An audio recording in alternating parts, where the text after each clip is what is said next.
साथियों नमस्कार। आज की क्लास में हम बात करने वाले हैं जैव प्रौद्योगिकी या बायोटेक्नोलॉजी की एप्लीकेशन अनुप्रयोगों के बारे में।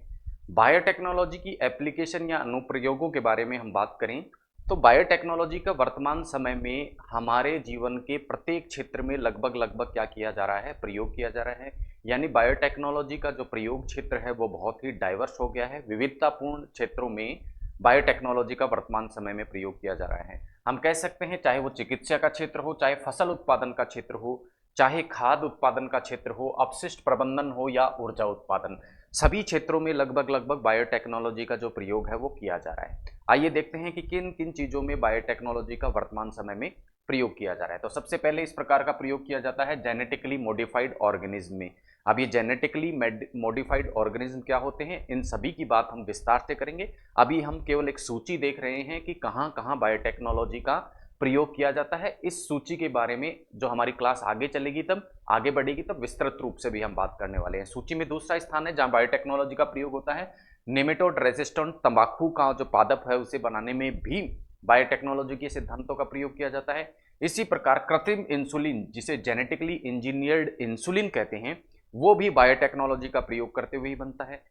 Gene therapy, transgenic animals, molecular diagnosis, जो कि क्या होती है, विभिन्न प्रकार की जांचें होती हैं अलग अलग बैक्टीरियल इन्फेक्शन या कुछ अन्य इन्फेक्शन का पता करने के लिए जो जांचें होती हैं उन्हें मॉलिक्यूलर डायग्नोसिस कहते हैं। इनका सिद्धांत क्या होता है, सिद्धांत मूलतः बायोटेक्नोलॉजी पर ही क्या करता है, निर्भर करता है, लेकिन विस्तृत रूप से जानेंगे आगे की कुछ स्लाइड्स में।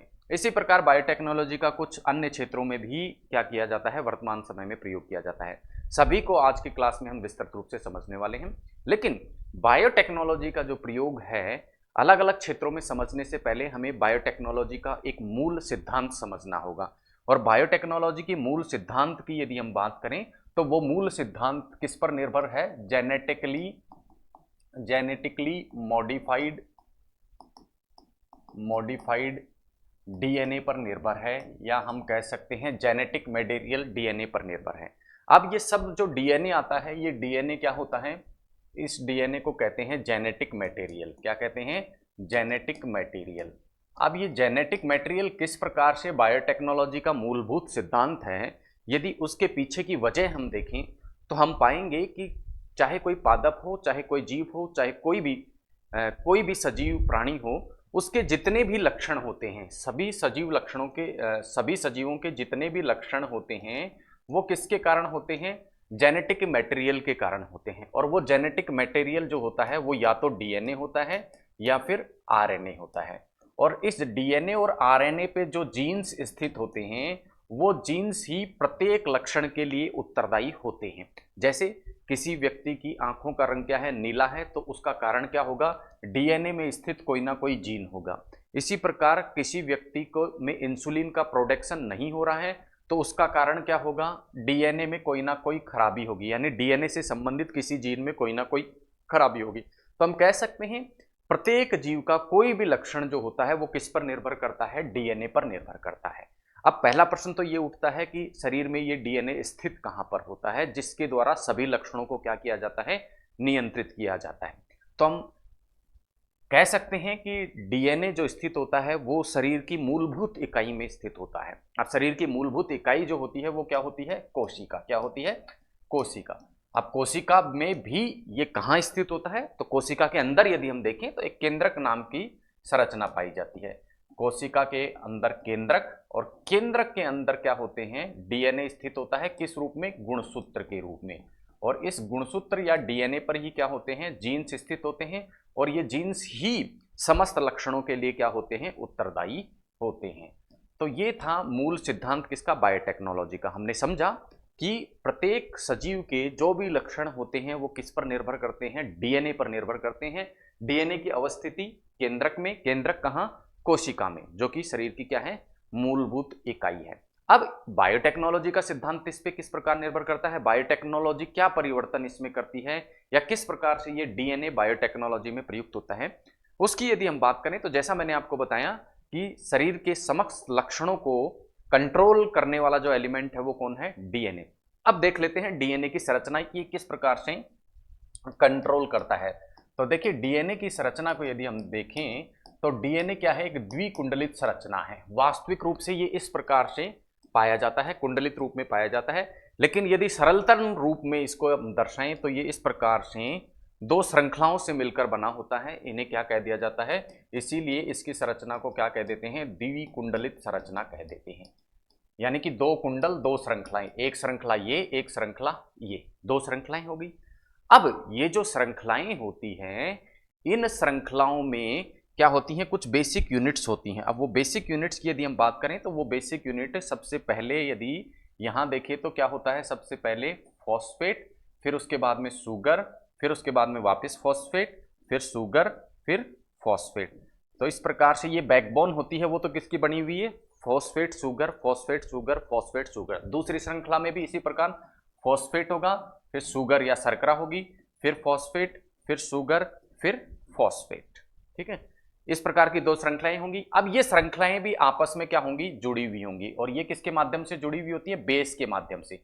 बेस कितने होते हैं? बेस या क्षार जो डीएनए में होते हैं वो होते हैं एडेनिन, थाइमिन, गुएनिन, गुएनोसिन, साइटोसिन। और जी हमेशा सदैव सी से जुड़ता है और ए हमेशा टी से जुड़ता है। एडेनिन थाइमिन से जुड़ेगा, गुएनोसिन साइटोसिन से जुड़ेगा। तो इस प्रकार से ए किसके साथ में जुड़ जाएगा? टी। इसी प्रकार जी किसके साथ में जुड़ जाएगा? सी, फिर ए, फिर टी। इस प्रकार से ये जो श्रृंखला होती है, इसमें जो बैकबोन तो होती है वो तो क्या होती है? Phosphate sugar, phosphate sugar, phosphate sugar होगी, उसमें किसी प्रकार का चेंज नहीं होगा। लेकिन डीएनए में जो चेंज होता है वो किसके कारण होता है? ये जो बेस की सीक्वेंस होती है, क्या बेस की जो सीक्वेंस होती है, इस बेस सीक्वेंस के कारण ही डीएनए में क्या होता है? अलग अलग बेस सीक्वेंस के क्रम पाए जाते हैं। यानी ये किसी में क्या हो सकती है? AGTC हो सकती है, किसी में GTCA हो सकती है। तो अलग अलग प्रकार की क्या होती है? ये सीक्वेंस होती है। और अलग अलग प्रकार की सीक्वेंस जो होती है वो सीक्वेंस अलग अलग लक्षणों के लिए उत्तरदायी होती है, अलग अलग लक्षण प्रदर्शित करती है। तो अलग अलग क्या बेस की सीक्वेंस अलग अलग क्या करती है? लक्षण प्रदर्शित करती है। तो कहने का तात्पर्य है किसी भी जीव में, किसी भी पादप में जो लक्षण हमें दिखाई देता है, जो विशेषता हमें दिखाई देती है, वो किसका परिणाम होता है? इन बेस की सीक्वेंस का परिणाम होता है। और इन बेस सीक्वेंस के एक विशेष क्रम को ही क्या बोल दिया जाता है? जीन बोल दिया जाता है। और ये बेस सीक्वेंस या जीन जब अपने आप को एक्सप्रेस करती है, अपने आप को एक्सप्रेस करती है, तो क्या बनाती है? एक स्पेशल प्रकार का एमिनो एसिड बनाती है। क्या बनाती है? एमिनो एसिड बनाती है। और ये एमिनो एसिड ही क्या करते हैं? निर्धारित करते हैं। किसको निर्धारित करते हैं? किसी भी व्यक्ति की विशेषता को निर्धारित करते हैं। तो कहने का तात्पर्य क्या हुआ कि जितनी भी विशेषताएं हैं किसी भी सजीव की, चाहे वो पादप हो, चाहे वो सूक्ष्म जीव हो, चाहे मानव हो, उसकी विशेषताएं किसके द्वारा नियंत्रित होती हैं? इस बेस के सीक्वेंस की। और ये बेस सीक्वेंस किसका है? डीएनए का। तो डीएनए पे क्या करती हैं? वो निर्भर करती हैं। तो किसी प्रकार से यदि इस सीक्वेंस को जान लिया जाए और हमें ये पता लग जाए कि इंसुलिन बनाने वाली जो बेस सीक्वेंस है, इंसुलिन बनाने वाली बेस सीक्वेंस, फॉर एग्जांपल हमें पता लग जाए कि क्या है? XYZ है, या कोई पादप है, वो पादप क्या है? कम पानी में भी क्या देता है? ज्यादा प्रोडक्शन देता है। उस विशेषता के कारण हमें पता लग जाए कि उसका जीन जो उत्तरदायी है वो क्या है? ABC नाम का सीक्वेंस जो है किसका? इस डीएनए का, वो उसके लिए उत्तरदायी है। तो हम क्या कर सकते हैं? ऐसा पादप जिसमें वो सीक्वेंस नहीं हो, उस सीक्वेंस को कृत्रिम रूप से डाल सकते हैं। जैसे फॉर एग्जांपल वापस से हम समझने का प्रयास करें, ये कोई डीएनए है, ठीक है। अब इस डीएनए का ये जो पार्ट है, ये सीक्वेंस क्या है? मान लो XYZ सीक्वेंस है। क्या है? XYZ सीक्वेंस है।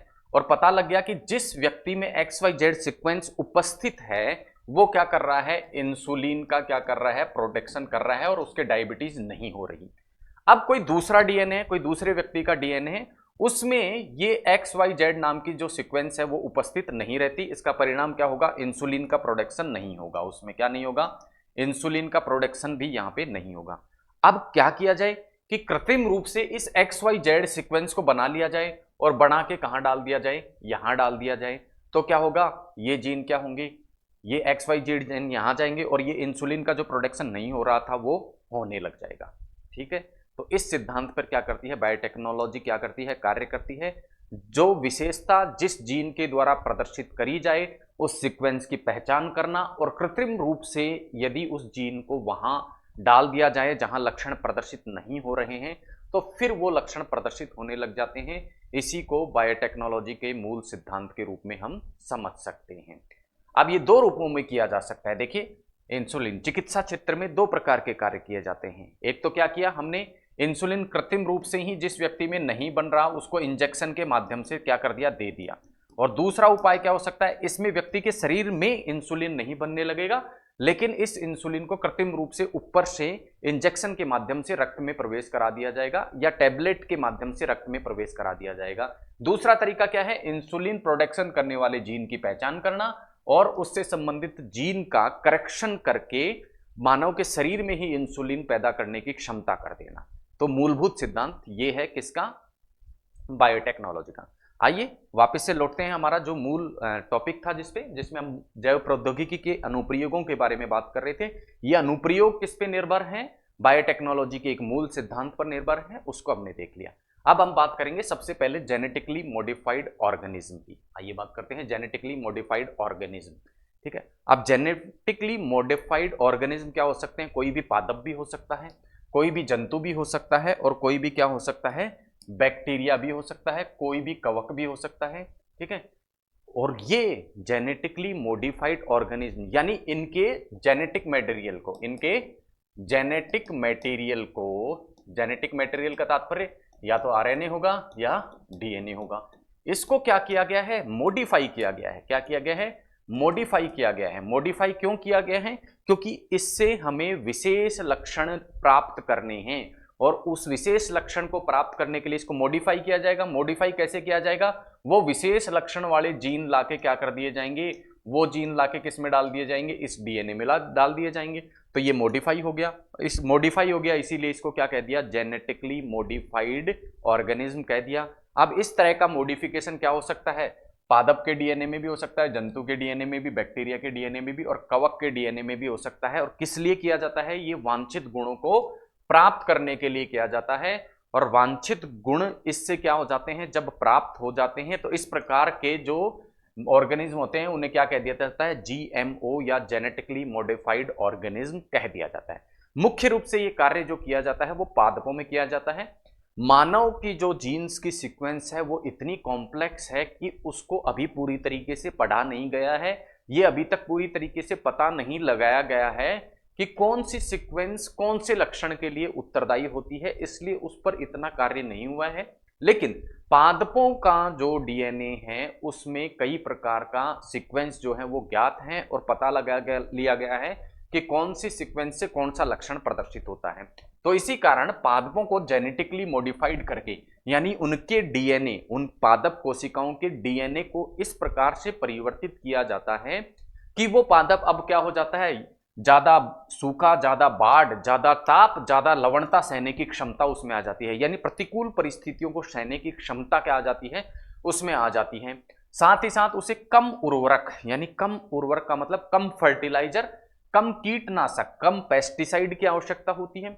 फॉर एग्जाम्पल जैसे गोल्डन राइस सामान्य चावल की अपेक्षा में इसे कम पानी की आवश्यकता होगी।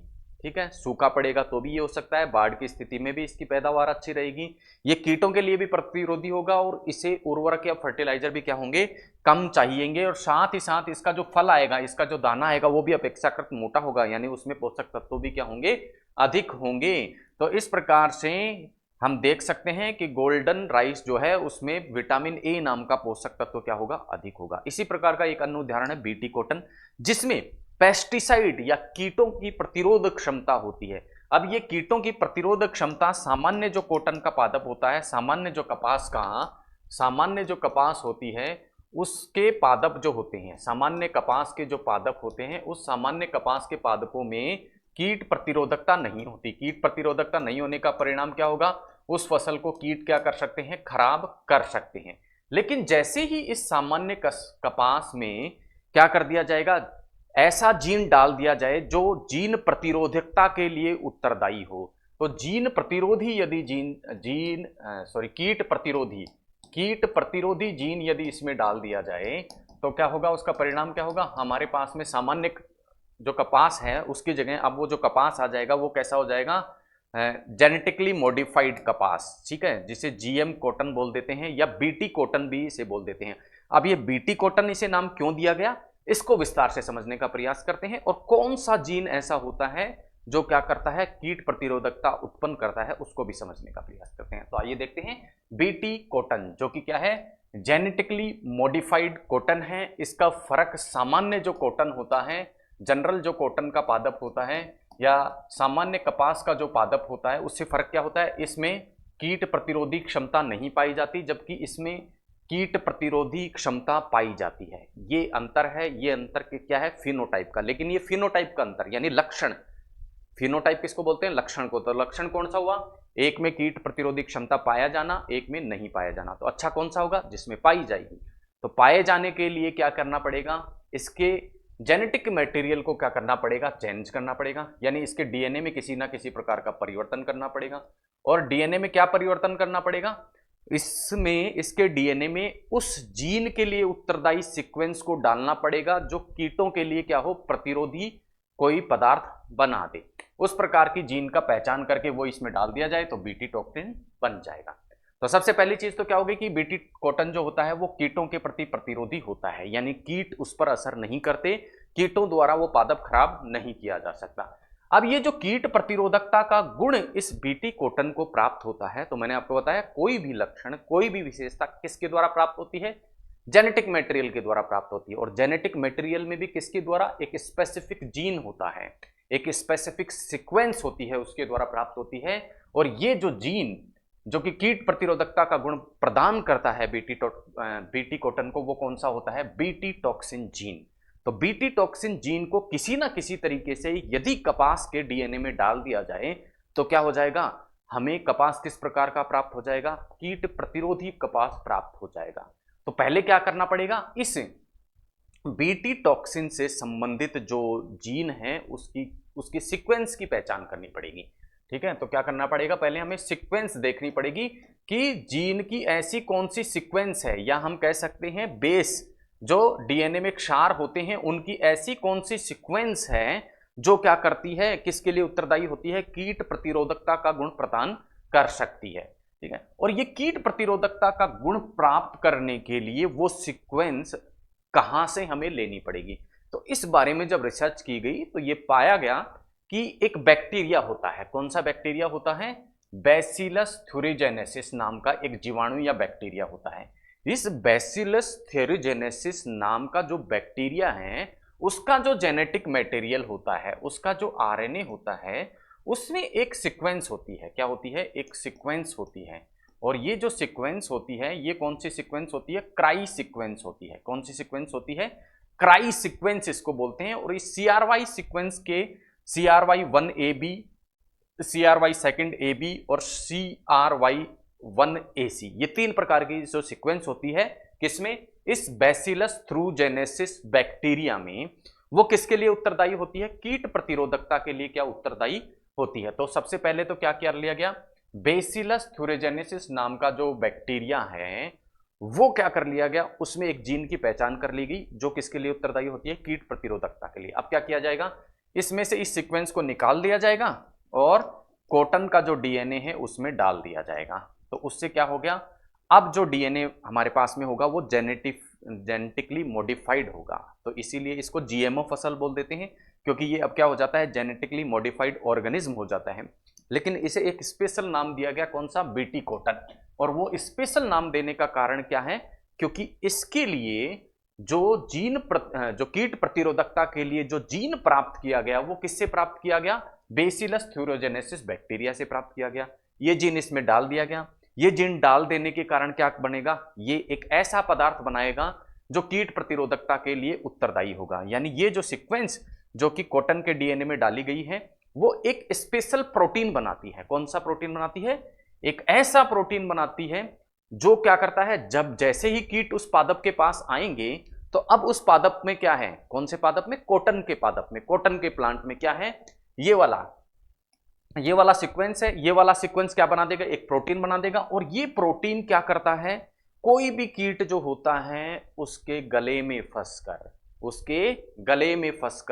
उसकी जो पाचन कोशिकाएं हैं उसको क्या कर देता है, नष्ट कर देता है, पाचन कोशिकाओं को नष्ट कर देगा तो कीट क्या हो जाएगा, मर जाएगा। इस प्रकार से पादप क्या हो गया, कीट प्रतिरोधी। क्यों हो गया, क्योंकि इन पादपों में एक ऐसा प्रोटीन विकसित हो गया अब कि जिसको यदि कीट खा लेगा, जिसको यदि कोई कीड़ा खा लेगा तो वो कीड़ा खुद ही मर जाएगा, इसलिए कीड़े उसके पास में आएंगे नहीं। तो इस प्रकार से कीट प्रतिरोधकता जेनेटिक मटेरियल को चेंज करके प्राप्त कर ली जाती है और यही क्या होता है, कीट प्रतिरोधी कपास होता है, जिसे हम वैज्ञानिक रूप से क्या बोलते हैं, बीटी कॉटन बोलते हैं। और बीटी नाम कहां से आया है, बैसिलस थ्रूजेनेसिस नामक जो जीवाणु है, चूंकि कीट प्रतिरोधकता का जीन उससे प्राप्त किया गया है, इसीलिए इसको क्या कह दिया गया, बीटी कॉटन कह दिया गया। इसी प्रकार से बीटी बैंगन नाम का एक बैंगन का भी प्रोडक्शन किया गया है। तो मूल सिद्धांत क्या हुआ, पहले उस जीन की पहचान कर ली जाए जो उस विशेष लक्षण के लिए उत्तरदायी है, उसको उस पादप में डाल दिया जाए तो उस प्रकार के पादप हमें क्या हो जाते हैं, उस प्रकार के लक्षण वाले पादप हमें प्राप्त हो जाते हैं। ये बात थी बीटी कॉटन की। नेक्स्ट हम बात करेंगे इसी प्रकार का एक पादप है निमेटोड रेजिस्टेंट टोबैको प्लांट।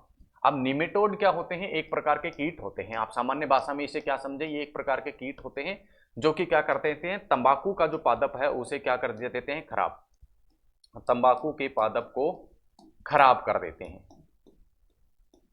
अब इस खराबी से बचाने के लिए जेनेटिक रूप से यदि तंबाकू के मटेरियल में किसी प्रकार से, तंबाकू के डीएनए में यदि किसी प्रकार से परिवर्तित कर दिया जाए तो हमें निमेटोड रेजिस्टेंट प्लांट प्राप्त हो जाएंगे। निमेटोड रेजिस्टेंट प्लांट मतलब निमेटोड का अब उन पे किसी प्रकार का असर नहीं होगा, ठीक है। तो इसके लिए जो जीन लिया जाता है, अच्छा जैसे हमने पहले देखा था बीटी कॉटन के लिए किससे लिया था, बीटी नाम के जीवाणु से हमने क्या ले लिया था, जीन ले लिया था। और यहां जो जीन लिया जाता है वो किससे लिया जाता है, एग्रोबैक्टीरियम ट्यूमेफेसाइन नाम का एक बैक्टीरिया होता है। इस बैक्टीरिया में कुछ ऐसे जीन होते हैं जो क्या करते हैं, निमेटोड के प्रति रेजिस्टेंट होते हैं, निमेटोड के प्रति क्या होते हैं, रेजिस्टेंट होते हैं। तो इन जीन्स को क्या कर लिया जाता है, यहां से ले लिया और इन जीन को तंबाकू के पादप, तंबाकू का जो डीएनए है, तंबाकू के पादप का जो डीएनए उसमें क्या कर दिया जाए, यदि इंसर्ट कर दिया जाए तो हमें निमेटोड रेजिस्टेंट तंबाकू के पादप क्या हो जाएंगे, प्राप्त हो जाएंगे। और ये जो जीन होते हैं वो करते क्या है एक्चुअल में, कौन से जीन, जो कि एग्रोबैक्टीरियम ट्यूमेफेसाइन बैक्टीरिया में होते हैं, उनका कार्य क्या होता है कि ये तंबाकू के पादप में जब क्या कर दिए जाते हैं, डाल दिए जाते हैं, तो ये अपने आप को एक्सप्रेस करेंगे और एक्सप्रेस करके क्या बना देते हैं, एक तो सेंस और एक एंटी सेंस आरएनए को बना देते हैं। एक सेंस आरएनए और एक एंटी सेंस आरएनए को बना देते हैं, यानी एक आरएनए ये बना दिया, एक आरएनए ये बना दिया, इसको क्या बोल दिया, सेंस आरएनए, और इसको क्या बोल दिया, एंटी सेंस आरएनए। क्या बोल दिया, एंटी सेंस आरएनए। अब ये सेंस आरएनए और एंटी सेंस आरएनए एक दूसरे से क्या हो जाते हैं, संयुक्त हो जाते हैं। क्या हो जाते हैं, संयुक्त हो जाते हैं और क्या बना देते हैं, डबल स्ट्रैंड आरएनए बना देते हैं, द्विकुंडलित आरएनए बना देते हैं। अब आपके मन में प्रश्न उठेगा कि बात तो हम कर रहे हैं तंबाकू रेजिस्टेंट की, कि तंबाकू को निमेटोड ना खाएं, उसकी हम बात कर रहे थे, तो बीच में ये आरएनए कहां आ गया।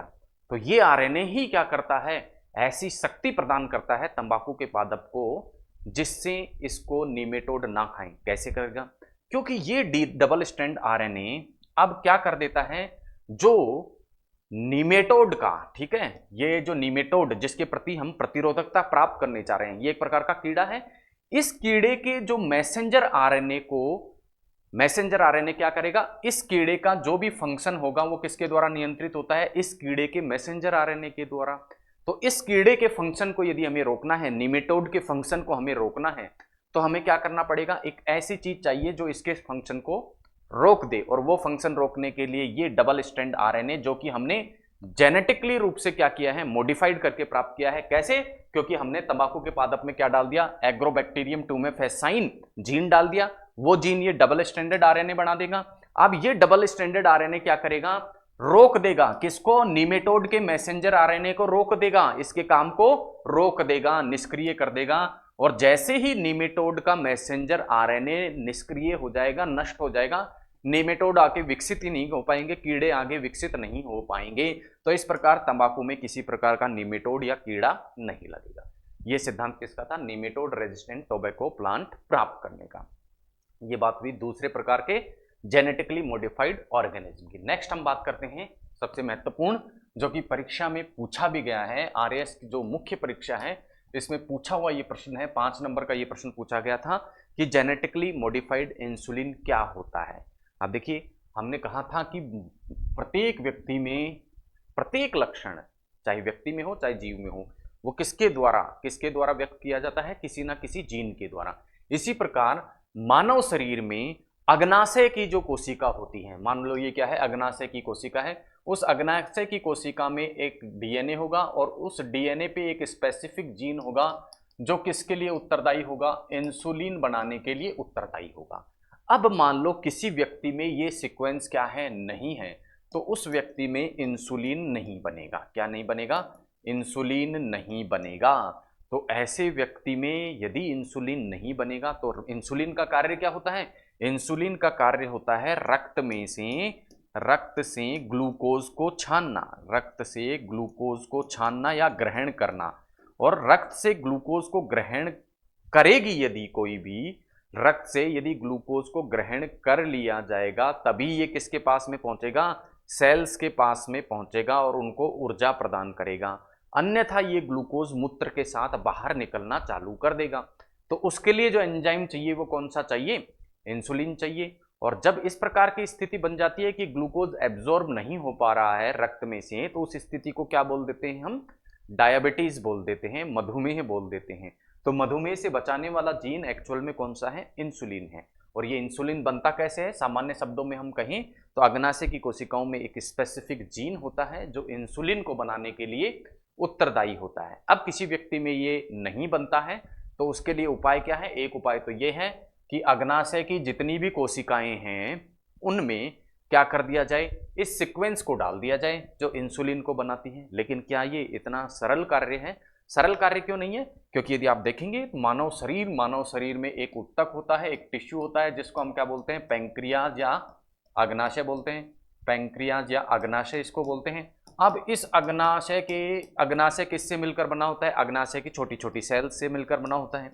तो पहले तो शरीर के अंदर अग्नाशय तक पहुंचो, पैंक्रियाज तक पहुंचो, पैंक्रियाज के बाद उसके क्या, सेल्स तक पहुंचो। सेल्स ऐसी छोटी संरचनाएं होती हैं जो हमें खुली आंखों से दिखाई तक नहीं देती, तो उस संरचना में पहुंचना। अब वहां तक पहुंच के भी काम नहीं चलेगा, डीएनए तो कहां होता है, सेल्स के अंदर भी जो केंद्रक होता है उसमें पहुंचना। अब केंद्र तक पहुंच के भी काम नहीं चलेगा, केंद्रक के बाद हमें पहुंचना कहां पड़ेगा, डीएनए तक भी पहुंचकर काम नहीं चलेगा। डीएनए के बाद हमें उस स्पेसिफिक जीन तक पहुंचना होगा, उसको काटना होगा और उसकी जगह दूसरा डालना होगा।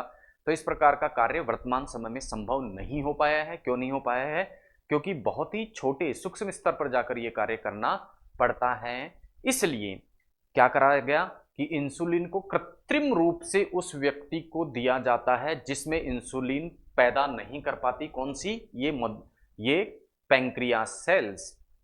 तो उसके लिए कृत्रिम रूप से इंसुलिन बनाना पड़ेगा।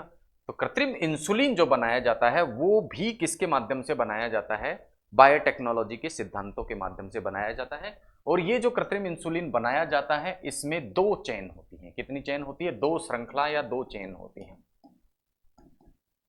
अब अंतर आपको समझना है कि कृत्रिम रूप से जो इंसुलिन बनाया जाता है उसमें केवल 2 ही श्रृंखला होती हैं, जबकि प्राकृतिक रूप से जो इंसुलिन बनता है उसमें कितनी श्रृंखला होती है, कितनी चेन होती है, 3 श्रृंखला होती है।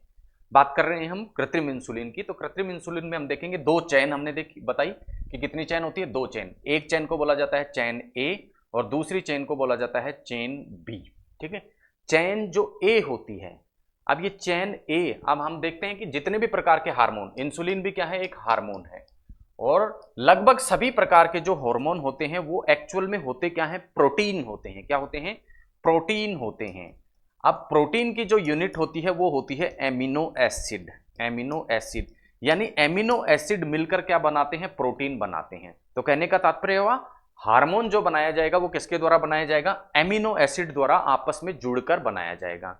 तो इंसुलिन की जो चेन ए है उसका निर्माण करने के लिए 21 एमिनो एसिड आपस में जुड़ते हैं। अब जब भी कोई एमिनो एसिड की चेन होती है, कोई भी चेन होगी, कोई भी श्रृंखला होगी, उसके 2 सिरे होंगे, एक सिरा ये, एक सिरा ये। एक सिरे को बोलते हैं एन टर्मिनल और एक सिरे को बोलते हैं सी टर्मिनल। इंसुलिन की जो चेन ए होती है उसमें 21 एमिनो एसिड आपस में जुड़ते हैं और जुड़कर चेन ए बनाते हैं। उस चेन ए के जो एन टर्मिनल होता है, उस एन टर्मिनल पर जो एमिनो एसिड स्थित होता है उसका नाम होता है ग्लाइसिन। इसी प्रकार दूसरी चेन होती है चेन बी, जिसमें 30 एमिनो एसिड आपस में जुड़े हुए होते हैं और इसके एंड टर्मिनल पर जो एमिनो एसिड होता है वो होता है फिनाइल एलेनिन। दोनों चैन क्या होती हैं, संयुक्त होकर, दोनों चैन संयुक्त होकर क्या निर्माण कर देती हैं, इंसुलिन का निर्माण कर देती हैं। अब ये जो चैन ए और चैन बी जो होती हैं, वो जो डीएनए, अब चैन ए और चैन बी जैसा मैंने आपको बताया, प्रत्येक जो लक्षण प्रकट होता है, प्रत्येक प्रोटीन जो बनता है किसी भी जीव में, वो किसके कारण बनता है, एक डीएनए की स्पेसिफिक सीक्वेंस के कारण बनता है। और ये डीएनए की स्पेसिफिक सीक्वेंस इंसुलिन बनाने के लिए कहां से प्राप्त की जाती है, प्लाज्मिड से प्राप्त की जाती है। प्लाज्मिड को वेक्टर डीएनए के रूप में प्रयुक्त करते हुए ये सीक्वेंस क्या करी जाती है, प्राप्त कराई जाती है। और अलग अलग चैन ए को अलग बना दिया जाता है। प्लाज्मिड वेक्टर क्या होते हैं, कैसे ये कार्य करते हैं, इसको हम पिछली क्लास में विस्तार से समझ चुके हैं। अभी अगर यदि हम इसको वापस समझने लगे तो क्लास बहुत लंबी खिंच जाएगी। तो प्लाज्मिड या वेक्टर के बारे में आपको समझना है तो आप पिछली क्लास में जाकर देख सकते हैं, जिसमें हमने देखा था बायोटेक्नोलॉजी के मूल सिद्धांत, उसमें आपको पता लगेगा कि वेक्टर क्या होते हैं। फिलहाल वेक्टर जो हैं, वेक्टर में जो इंसुलिन प्रोडक्शन से संबंधित जीन हैं उनको इंसर्ट करके चैन ए और चैन बी अलग अलग बना ली जाती है। और इन अलग अलग बनाई हुई चैन को क्या कर दिया जाता है, फिर लेबोरेटरी में संयुक्त कर दिया जाता है। किसके माध्यम से, डाई सल्फाइड बॉन्ड के माध्यम से संयुक्त कर दिया जाता है। और इस प्रकार से कृत्रिम इंसुलिन हमारी तैयार हो जाती है, जिसे टैबलेट या इंजेक्शन के माध्यम से ऐसे व्यक्तियों को दे दिया जाता है जिसमें इंसुलिन का निर्माण नहीं हो रहा है। तो यदि आप चित्र के माध्यम से देखेंगे तो आपको दिखाई देगा इस प्रकार की जो संरचना है वो इंसुलिन की हमें दिखाई देती है। और इसमें आप देखेंगे एक तो हो गई ये चैन ए, ये हो गई चैन ए, इसका एक एन टर्मिनल हो गया, एक सी टर्मिनल हो गया। इसी प्रकार जो दूसरी चैन होती है वो होती है चैन बी, ये चैन बी, ये प्रकार की क्या है, चैन ए और चैन बी। ये तो संयुक्त रूप से हमने संयुक्त रूप से देखी है, चैन ए और चैन बी संयुक्त रूप से, ये ए चैन अलग, ये बी चैन अलग। ए और बी चैन डाइसल्फाइड बॉन्ड से आपस में जुड़ गई और क्या बना लिया, इंसुलिन। लेकिन जैसा मैंने आपको बताया था, प्राकृतिक जो इंसुलिन होता है उस प्राकृतिक इंसुलिन में 3 चैन होती हैं, ए बी और सी। कृत्रिम इंसुलिन में 2 चैन ए और बी, प्राकृतिक में सी चैन भी होती है। लेकिन प्राकृतिक इंसुलिन में भी ये तीनों चैन जब आपस में जुड़ी हुई रहती हैं, आपस में जब कनेक्ट होती हैं, तो इसे क्या बोलते हैं, प्रोएक्टिव इंसुलिन बोलते हैं। और ये कार्य करने में सक्षम नहीं होता है। ये एक्टिव इंसुलिन में कब बदलता है, जब इसमें से सी चैन को क्या कर दिया जाए, हटा दिया जाए। तो प्राकृतिक इंसुलिन में 3 चैन ए बी सी, लेकिन प्राकृतिक इंसुलिन अपनी एक्टिव फॉर्म में केवल तभी आता है जब सी चैन उससे क्या हो जाती है, अलग हो जाती है। ये बात करी कृत्रिम इंसुलिन की। नेक्स्ट हम बात करेंगे जीन थेरेपी। अब देखिए जीन थेरेपी, जैसा मैंने आपको बताया, प्रत्येक व्यक्ति का प्रत्येक लक्षण किसके द्वारा प्रदर्शित किया जाता है, डीएनए पर स्थित किसी ना किसी सीक्वेंस या जीन के माध्यम से प्राप्त किया जाता है।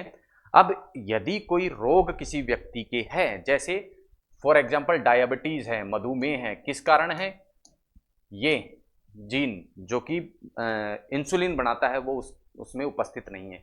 इसी प्रकार किसी व्यक्ति में क्या है, कैंसर रोग है, क्या है, कैंसर। क्यों है, क्योंकि उस व्यक्ति के डीएनए में ऐसी सीक्वेंस उपस्थित हो गई जो क्या कर रही है, डीएनए के सेल विभाजन को या कोशिका विभाजन को रोक नहीं रही।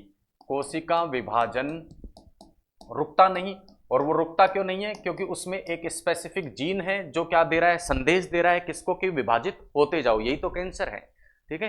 तो उसके लिए क्या कर दिया जाए, इस जीन को यहां से क्या कर दिया जाए, डिलीट कर दिया जाए, ठीक है। डिलीट कर दिया तो अब क्या होगा, कोशिकाओं का अनियंत्रित विभाजन रुक जाएगा। इसी प्रकार मधुमेह के लिए उत्तरदायी जो जीन है, यानी इंसुलिन का प्रोडक्शन करने के लिए जो उत्तरदायी जीन है, वो यदि यहां डाल दिया जाए, इंसर्ट कर दिया जाए, तो क्या हो जाएगा, रोग ठीक हो जाएगा। तो इस प्रकार से रोगों को ठीक करने की वह विधि जिसके अंतर्गत जेनेटिक मटेरियल अर्थात डीएनए में या तो एडिशन कर दिया जाए या कुछ पार्ट उसका डिलीट कर दिया जाए या कुछ बिगड़ा हुआ सीक्वेंस है उसको सुधार दिया जाए, यानी कि भी किसी भी प्रकार से जेनेटिक मटेरियल में सुधार कर दिया जाए, तो उसको क्या कह देते हैं, जीन थेरेपी। लेकिन सुधार के लिए आवश्यक क्या होगा कि कौन सा जीन कौन से कार्य को कर रहा है, उसकी पहचान जरूरी होगी। और उसकी पहचान करने के लिए सारा का सारा जो मानव का डीएनए है उस पे कितने जीन हैं, वो क्या क्या कार्य करते हैं, उसकी पहचान होना जरूरी है। ठीक है, तो कोई भी जो रोग होगा, जो कि आनुवंशिक या जेनेटिक प्रकार का रोग होगा, उसके लिए उत्तरदायी क्या होगा, कोई ना कोई जीन होगा।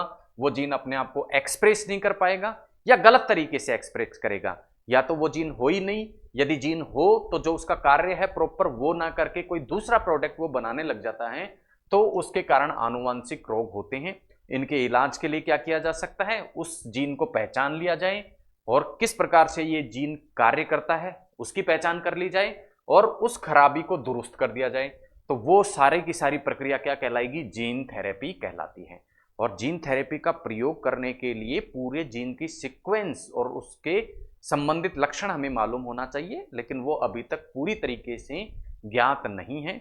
कुछ कुछ मामलों में इसका प्रयोग किया गया है और रोगों के निदान के रूप में इसको प्रयोग किया गया है। जैसे फॉर एग्जांपल एक बीमारी होती है एडीए, जिसे बोलते हैं एडिनोसिन डीएमिनेज डेफिशिएंसी। इस बीमारी से ग्रसित जो व्यक्ति है उसकी प्रतिरोधक क्षमता, रोग प्रतिरोधक क्षमता बहुत क्या हो जाती है, कम हो जाती है। क्यों कम हो जाती है, क्योंकि उसके रोग, देखिए व्यक्ति में रोग प्रतिरोधक क्षमता के लिए जिम्मेदार जो सेल्स होती हैं वो क्या होती हैं, लिम्फोसाइट। कौन सी होती हैं, लिम्फोसाइट। और उन लिम्फोसाइट में क्या पाया जाता है, एडिनिसिन डी एमिनोज नाम का एक प्रोडक्ट पाया जाता है। वो यदि नहीं होगा तो ये लिम्फोसाइट क्या होंगी, रोग प्रतिरोधक क्षमता इनकी क्या हो जाएगी, कम हो जाएगी। तो इलाज कैसे किया जा सकता है, उस जीन को पहचान लिया जाए जो कि एडिनोसिन डी एमिनेज नाम का पदार्थ किसमें बनाता है, लिम्फोसाइट में जाके बनाता है। उसको यदि डाल दिया जाए तो क्या हो गया, इलाज हो गया। तो इसके लिए क्या होगा, ठीक है, रोगी के रक्त से क्या ले ली जाएगी, लिम्फोसाइट ले ली जाएगी, उनका कल्चर किया जाएगा और कल्चर करके उसमें क्या डाल दिया जाएगा, एडिनोसिन डी एमिनेज बनाने वाला जो जीन है उसको डाल दिया जाएगा। तो अब इस लिम्फोसाइट में क्या बनने लग जाएगा, एडिनोसिन डी एमिनेज नाम का एंजाइम बनने लग जाएगा और उसकी रोग प्रतिरोधक क्षमता क्या हो जाएगी, सुधर जाएगी। ये था जीन थेरेपी और किस प्रकार से जीन थेरेपी के माध्यम से रोगों का इलाज संभव है। नेक्स्ट हम बात कर रहे थे कुछ प्रकार की जो आणविक जांचें हैं जिनके माध्यम से हम किसी वायरस, किसी बैक्टीरिया का शरीर में संक्रमण हो जाता है उसका पता लगाते हैं। वो भी बायोटेक्नोलॉजी के सिद्धांतों पर आधारित हैं। जैसे कि इनमें से एक टेक्नोलॉजी है पीसीआर, जिसे पॉलीमर चेन रिएक्शन कहते हैं। कोविड के समय आपने इस जांच के बारे में काफ़ी विस्तार से सुना होगा। इसको हम आज की क्लास में जानेंगे कि इसका मूल सिद्धांत क्या होता है। इसी प्रकार एक टेस्ट होता है एलाइजा टेस्ट, जिसे बोला जाता है एंजाइम लिंक्ड इम्यूनो सॉर्बेंट एसे, जो कि मुख्य रूप से एचआईवी जो है उसकी पहचान के लिए इसका प्रयोग किया जाता है। बहुत से अन्य रोगों की पहचान के लिए भी एलाइजा सिद्धांत का, एलाइजा एक प्रकार का टेस्ट नहीं है अपितु एक सिद्धांत है और इस सिद्धांत का प्रयोग करते हुए कई चीज़ों का टेस्ट किया जाता है, जिनमें से एचआईवी की जो इन्फेक्शन की पहचान है वो इसमें से एक है। इसी प्रकार साउथर्न ब्लॉटिंग, नॉर्थर्न ब्लॉटिंग और वेस्टर्न ब्लॉटिंग भी कुछ आणविक जांच हैं, कुछ मॉलिक्यूलर टेस्ट हैं, जिनके माध्यम से रक्त में किसी विशिष्ट प्रकार के जीवाणु या संक्रमण का या वायरस का क्या किया जाता है, पता लगाया जाता है। आइए एक एक करके इनके समझने का हम प्रयास करते हैं। सबसे पहले हम बात करेंगे पॉलीमर चेन रिएक्शन के बारे में। पॉलीमर चेन रिएक्शन का जो प्रयोग किया जाता है वो सबसे पहली चीज तो इसका प्रयोग किसी भी वायरस और बैक्टीरिया के संक्रमण का पता, किसी भी वायरस और बैक्टीरिया के संक्रमण का पता लगाने के लिए किया जाता है। दूसरी चीज, वायरस और बैक्टीरिया अपने आप में एक बहुत छोटी क्रिएचर होती है, तो वायरस और बैक्टीरिया के डीएनए की पहचान, या कोई भी वायरस और बैक्टीरिया है उसके डीएनए या आरएनए की पहचान किसके द्वारा की जाती है, पॉलीमर चेन रिएक्शन के द्वारा की जाती है।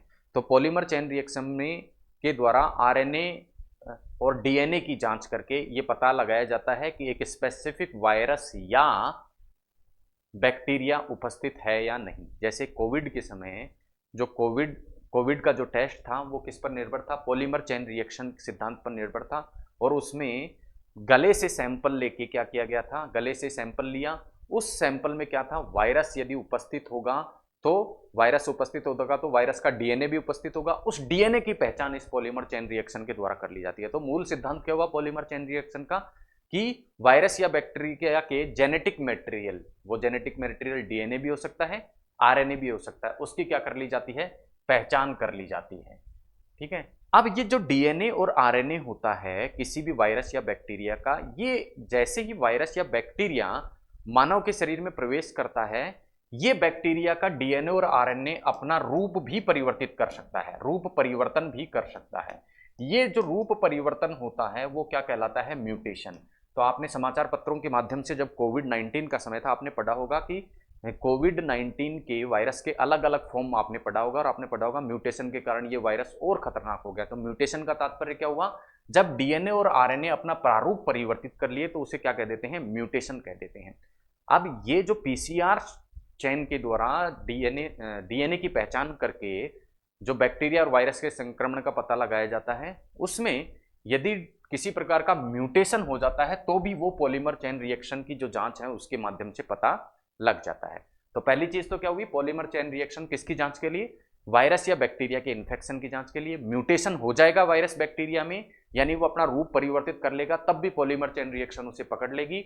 और इसके लिए बहुत कम सांद्रता चाहिए होती है, किसकी? वायरस या बैक्टीरिया की बहुत कम सांद्रता की उपस्थिति का भी ये क्या कर लेता है? पता लगाता है। यानी बिल्कुल इनिशियल यदि इन्फेक्शन है तो भी पॉलीमर चेन रिएक्शन के द्वारा वायरस या बैक्टीरिया का इन्फेक्शन का पता लग जाता है।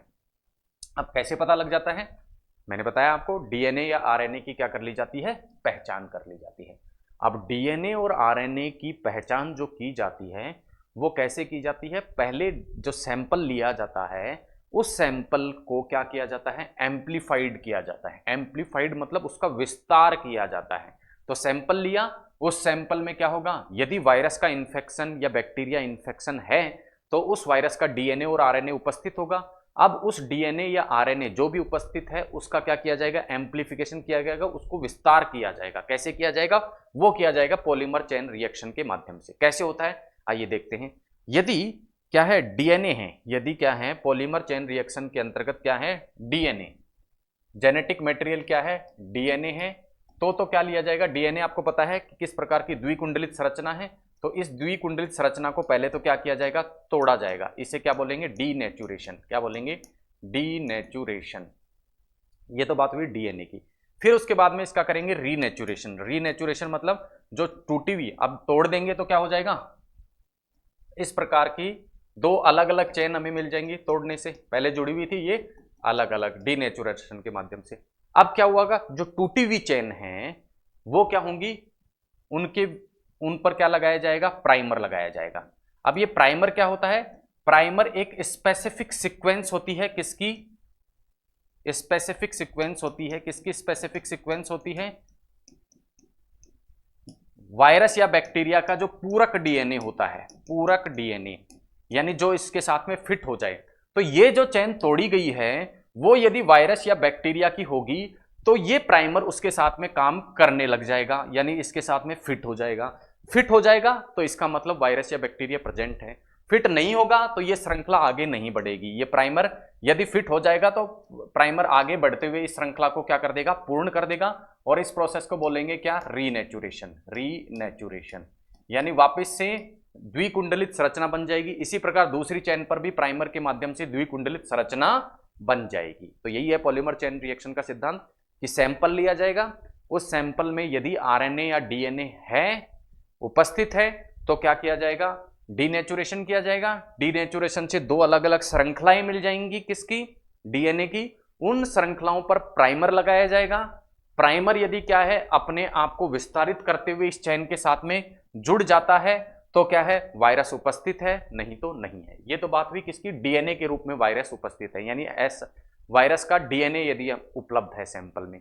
लेकिन कुछ वायरस होते हैं जिनमें जेनेटिक मटेरियल क्या होता है? केवल आरएनए होता है। क्या होता है? आरएनए। जैसे कोविड के मामले में आरएनए क्या था? जेनेटिक मटेरियल था। तो कोविड के लिए जब सैंपल लिया गया तो उसमें क्या होता है? जेनेटिक मटेरियल के रूप में आरएनए होता है। आरएनए क्या होती है? सिंगल स्ट्रैंड संरचना होती है, एक कुंडलित संरचना होती है, यानी एक ही इसका तंतु होता है। अब इस आरएनए को पहले पॉलीमर चेन रिएक्शन के द्वारा यदि इस आरएनए के जेनेटिक मटेरियल ये क्या है इसका पता लगाना है तो पहले इसको किस में परिवर्तित करना पड़ेगा? डीएनए में। और ये किसके माध्यम से किया जाता है? Reverse transcriptase. रिवर्स ट्रांसक्रिप्टेज नाम का एक एंजाइम होता है, उसके माध्यम से ये कार्य किया जाता है। पहले आरएनए को डीएनए में बदला जाएगा, फिर डीएनए का डीनेचुरेशन, फिर रीनेचुरेशन, इससे फिर वायरस की उपस्थिति का क्या करता है? पता लगाया जाता है। तो देखिए इसमें क्या होता है? पहला स्टेप पॉलीमर चेन रिएक्शन का डीनेचुरेशन, जिसमें डबल स्ट्रैंडर्ड जो डीएनए होता है उसको सिंगल स्ट्रैंड डीएनए में क्या किया जाता है, सिंगल स्ट्रैंड डीएनए में क्या कर लिया जाता है, परिवर्तित कर लिया जाता है। फिर उसके बाद में अगला प्रोसेस है एनिलिंग। एनिलिंग एनिलिंग के अंतर्गत क्या किया जाता है, ये जो हमने देखा था डबल स्ट्रैंड डीएनए जो सिंगल सिंगल स्ट्रैंड में अलग अलग क्या हुए थे, बने थे, उनको क्या किया जाता है, प्राइमर के साथ में जोड़ा जाता है। और वो कार्य किसके द्वारा किया जाता है, पॉलीमरेज एंजाइम। तो एनिलिंग के अंतर्गत पॉलीमरेज एंजाइम के माध्यम से प्राइमर और जो अलग अलग डीएनए इस पहले स्टेप में हुए थे उनको आपस में क्या किया जाता है, जोड़ा जाता है।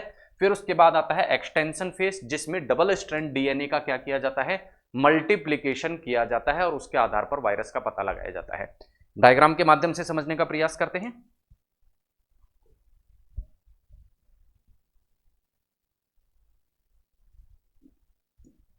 देखिए पहले क्या लिया जाता है, सैंपल लिया जाता है। सैंपल में इस प्रकार का डबल स्ट्रैंड डीएनए उपस्थित हो भी सकता है, नहीं भी हो सकता है। वायरस संक्रमित किसी व्यक्ति का सैंपल लिया गया, सैंपल में क्या होगा, वायरस या बैक्टीरिया यदि होगा तो उस वायरस या बैक्टीरिया का डीएनए भी इस प्रकार से उपस्थित होगा। अब उस वायरस या बैक्टीरिया का जो डीएनए होगा उसमें एक स्पेसिफिक सीक्वेंस होगी, ये सीक्वेंस आपको दिखाई दे रही है, इसी प्रकार की सीक्वेंस यहाँ आपको दिखाई दे रही है। अब इस डीएनए को दो टुकड़ों में तोड़ लिया जाएगा, यहां से क्या कर लिया जाएगा, तोड़ दिया जाएगा, अलग अलग चेन बन गई, ठीक है। इस प्रोसेस को क्या बोल दिया, डीनेचुरेशन। क्या बोल दिया, डीनेचुरेशन। तो एक चेन ये बन गई, ये बन गई जी चेन, ठीक है। अब इस चेन की एक स्पेसिफिक सीक्वेंस है, इस सीक्वेंस के साथ में एक स्पेसिफिक सीक्वेंस यहां आकर जुड़ सकती है। तो ये सीक्वेंस यदि हम प्रोवाइड करें, जिसको हमने क्या बोल दिया, प्राइमर, प्राइमर, और ये प्राइमर क्या हो जाता है, फिट हो जाता है यदि इस डीएनए के साथ में, तो इसका मतलब वायरस क्या है, उपस्थित है और ये अपना एक्सटेंशन प्रारंभ कर देगा। क्या कर देगा, एक्सटेंशन प्रारंभ कर देगा। उस अवस्था को क्या बोल देते हैं, एक्सटेंशन, और एक्सटेंशन से इस प्रकार की क्या बन जाएंगी, चेन बन जाएंगी। इसी प्रकार से अलग अलग एक्सटेंशन से अलग अलग प्रकार की क्या बन जाएंगी, चेन बन जाएंगी। तो सांद्रता में क्या होती जाएगी, वृद्धि हो जाएगी। इसीलिए इसको पॉलीमर चेन रिएक्शन बोलते हैं। इस प्रकार की चेन रिएक्शंस इसमें लगती हैं, जिसके माध्यम से वायरस या बैक्टीरिया की उपस्थिति का पता लगा लिया जाता है। यह था पॉलीमर चेन रिएक्शन। इसके अतिरिक्त कुछ अन्य प्रकार की आणविक जांचें भी किसके माध्यम से की जाती हैं, बायोटेक्नोलॉजी के माध्यम से की जाती हैं, जिनमें से एक है एलाइजा, जिसको हमने इसकी फुल फॉर्म हम देख चुके थे, इम्यूनोसॉर्बेंट एसे, एंजाइम लिंक्ड इम्यूनोसॉर्बेंट एसे के नाम से ये जांच होती है। एचआईवी वायरस का पता इस जांच के माध्यम से पता लगाया जाता है, एचआईवी वायरस का। और सिद्धांत की यदि हम बात करें तो ये एंटीजन एंटीबॉडी बंधन सिद्धांत के आधार पर कार्य करता है। अर्थात एलाइजा जांच में क्या किया जाता है, जैसे ही एचआईवी इन्फेक्शन होता है, कोई भी वायरस का इन्फेक्शन होता है, तो वायरस जो है उसको हमारी जो बॉडी होती है वो किसके रूप में पहचानती है, एंटीजन के रूप में पहचानती है। एंटीजन का तात्पर्य है कोई भी फॉरेन बॉडी, कोई भी ऐसा तत्व जो हमारे शरीर का नहीं था, मूल रूप से प्राकृतिक रूप से शरीर में प्रवेश कर दिया, तो उसे बॉडी किस रूप में पहचानती है, एंटीजन। और इस एंटीजन से निजात पाने के लिए बॉडी क्या बनाना स्टार्ट कर देती है, एंटीबॉडी, एंटीबॉडी बनाना स्टार्ट कर देती है। और एलाइजा टेस्ट में इस एंटीजन के विरुद्ध बनी हुई एंटीबॉडी को ही क्या किया जाता है, पहचाना जाता है। यदि किसी व्यक्ति के रक्त में एचआईवी के प्रति क्या होंगी, एंटीबॉडी होंगी, तो उसका जो एलाइजा टेस्ट है वो क्या आ जाएगा, पॉजिटिव आ जाएगा। पॉजिटिव का तात्पर्य क्या है कि उसमें वो एंटीबॉडीज हैं जो किसके लिए होती हैं, एचआईवी वायरस के लिए बनी होती हैं। तो इसका तात्पर्य उसमें एचआईवी का इन्फेक्शन है, अन्यथा नहीं है। इसी प्रकार का एक टेस्ट है साउथर्न ब्लॉटिंग। कौन सा, साउथर्न ब्लॉटिंग, जिसे डीएनए फिंगरप्रिंटिंग के नाम से भी जाना जाता है। और इसके अंतर्गत क्या किया जाता है, डीएनए की क्या, किसी भी व्यक्ति के डीएनए की पहचान की जाती है। आप देखते होंगे कि कई बार कोई क्राइम जो होता है, अपराध होते हैं, उसमें किसी व्यक्ति के बाल से भी उस व्यक्ति की पहचान कर ली जाती है। तो उसके लिए किया जाता है, उस बाल से क्या लिया जाता है, डीएनए का नमूना ले लिया जाता है, और उस डीएनए को अब polymer chain reaction, polymer chain reaction क्या होती है, ये पिछली स्लाइड में हम देख चुके हैं। इस पॉलीमर चेन रिएक्शन के माध्यम से इस डीएनए को विस्तारित करके जो संदिग्ध व्यक्ति है उसके डीएनए के सीक्वेंस के साथ मिलाया जाता है, मैच हो जाता है, तो पता लग जाता है कि ये डीएनए उसी व्यक्ति का है। और इस पूरी टेक्नोलॉजी को बोलते हैं डीएनए फिंगरप्रिंटिंग। अपराधियों को पकड़ने के लिए मुख्य रूप से ये क्या कर ली जाती है, काम में ली जाती है, जिसमें डीएनए की पहचान करके अपराधी की पहचान की जाती है। नॉर्थर्न ब्लॉटिंग के अंतर्गत इसी प्रकार का कार्य आरएनए की पहचान करने के लिए किया जाता है और यह भी किसके सिद्धांत पर कार्य करता है, पॉलीमर चेन रिएक्शन के सिद्धांत पर कार्य करता है। वेस्टर्न ब्लॉटिंग के द्वारा किसी प्रोटीन की पहचान किसके माध्यम से की जाती है, आणविक जांच के माध्यम से की जाती है और यह भी पॉलीमर चेन रिएक्शन के सिद्धांत पर कार्य करता है। ये थी कुछ आणविक जांचें जिनमें बायोटेक्नोलॉजी सिद्धांतों का क्या किया जाता है, प्रयोग किया जाता है। इसके अतिरिक्त कुछ अन्य अनुप्रयोग, अन्य एप्लीकेशन भी हमें देखने को मिलती हैं बायोटेक्नोलॉजी की। आइए देखते हैं वो क्या क्या है। सबसे पहले कुछ ट्रांसजेनिक पादप और जीवों का निर्माण अब तक बायोटेक्नोलॉजी का प्रयोग करके किया गया है। ट्रांसजेनिक पादप मतलब वांछित गुणों वाले पादप या जीव, वांछित गुण वाले, और वांछित जिन गुण वाले जीव या पादप बनाने के लिए हमें उस जीन की पहचान करके वो जीन उनमें डाल दिया जाता है और वांछित गुण वाले क्या मिल जाते हैं, हमें पादप मिल जाते हैं। इसी प्रकार का एक कार्य किया गया डोली भेड़ के रूप में। डोली भेड़ ट्रांसजेनिक रूप से बनाई गई। देखिए, किसी भी जीव का जो निर्माण होता है, किसी भी जीव की जो उत्पत्ति होती है, वो या तो क्या होती है, जनन के माध्यम से होती है।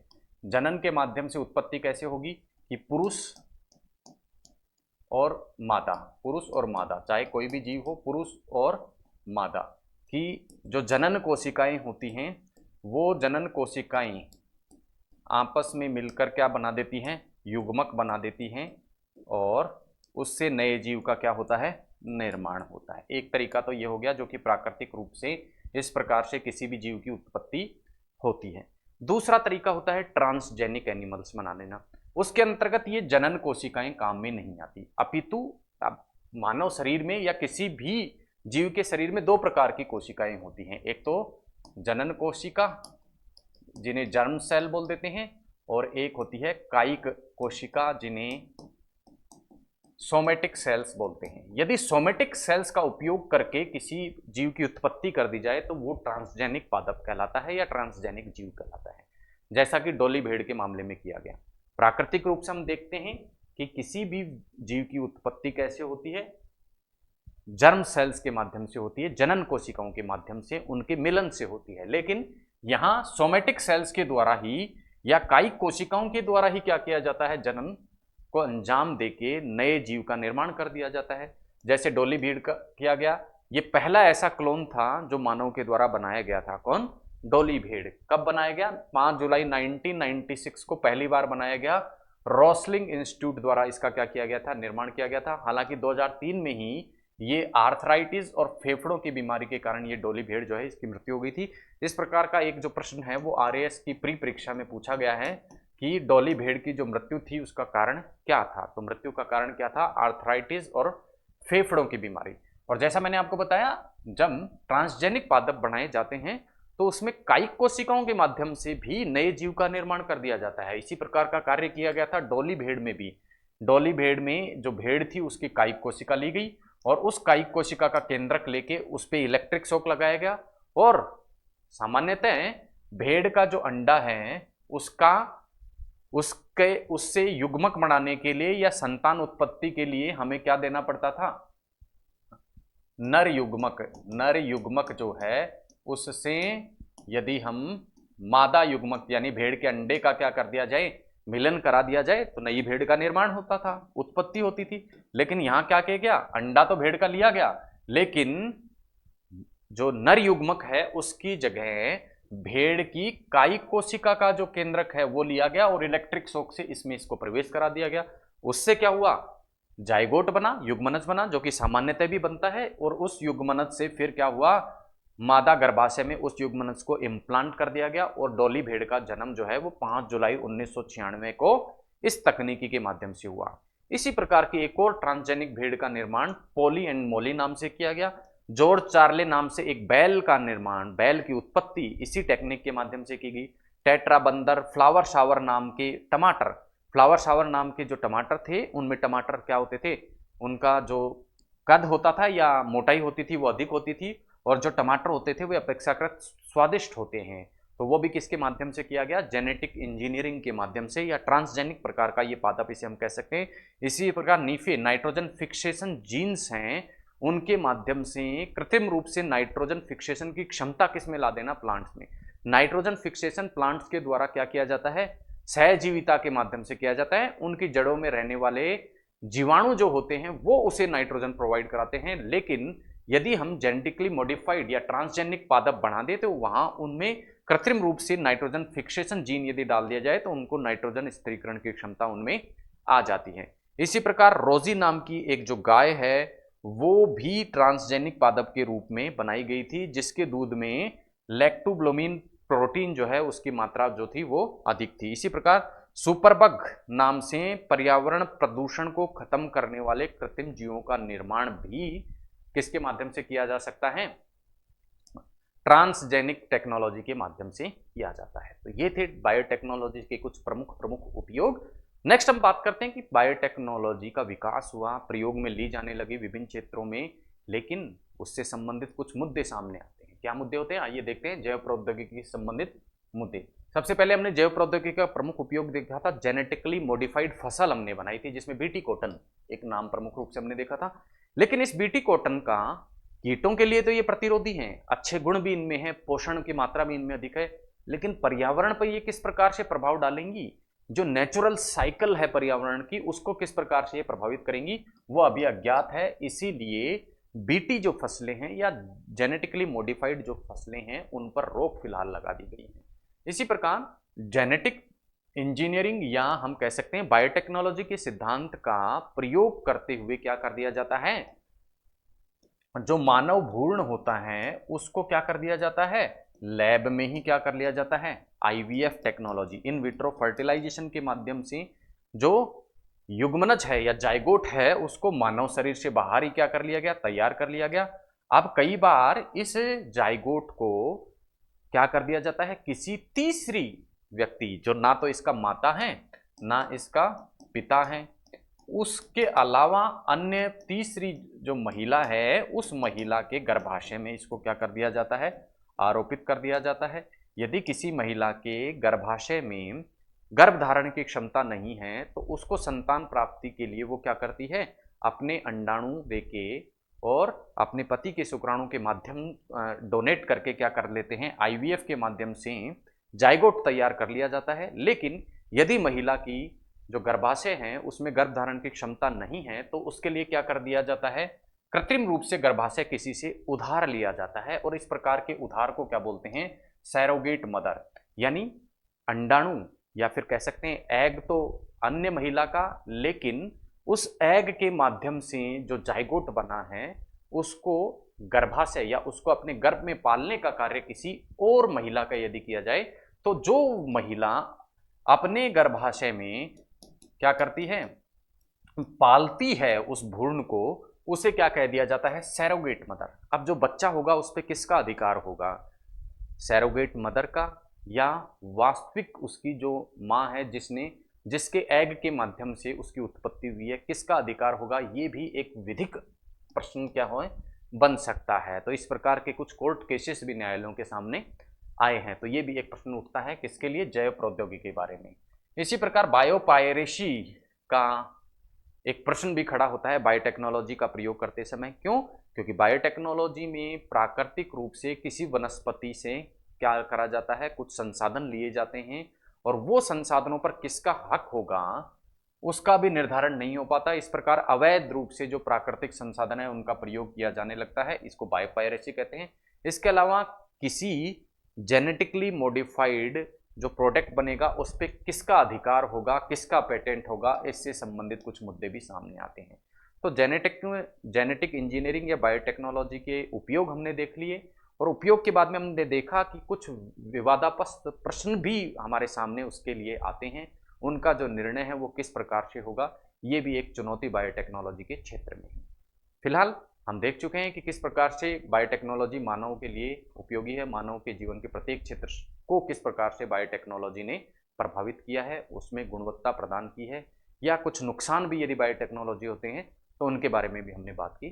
तो इसी डिस्कशन के साथ आज की जो हमारी क्लास है वो समाप्त होती है। मिलते हैं अगली क्लास में एक नए टॉपिक के साथ में, तब तक के लिए धन्यवाद, जय हिंद।